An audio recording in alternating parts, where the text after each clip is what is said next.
Assalamu alaykum, hurmatli obunachilar. Bugun yer o'rnimiz chiqibdi. Adresini yerdan bo'lsak, adresi tandirchi Farg'ona to'yxonasidan kirib kelsanglar, demir yo'lning yanında. Yerimiz 240 kvadrat görüp ötəsizsə, planımız o'ratib qurilgan birini.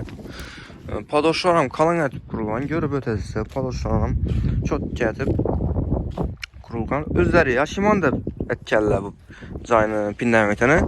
Aynan bir sebeplere göre satıladan bot tuttu pul zaruriyatlikinden. Şuna egelere satacak bolup tuttu pul zaruriyatlikinden görüp ötesi.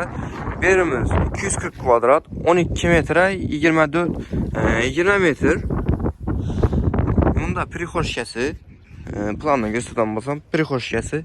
Yanında zalı, yanında dalanı, xalasanlamını dalan, xalasanlamını zal, ikisinden zal etip koysanlaran baladı.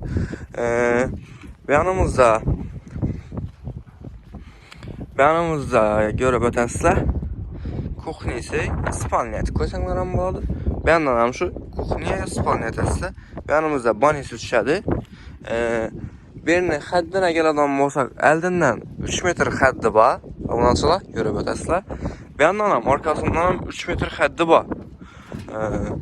Birini köçəsinə gələn olsaq, qaranglar, birdən ham bir köçə düşədi. Bir köçə. Doğrumuzdan ham bir köçə düşədi. İkinci köçə, imundan ham bir köçə düşədi. Üçüncü köçə. Cayımız hər tamamlama zor. Cayımızın narxına gələn bolsaq, narxı 150 milyon son. Egelərin nömerini şurada yazıb qaldıraman. Özləri bilən aşağı verəsə, gəlişdirib qayıtıb bərədilər. Egeləri xuda qalasa. Yanımızda yine bir cayı var. Bu cayım satıladı. Bunlar ham satıladı. Bunlar caylanı bir yeri zor ekan doğrusu.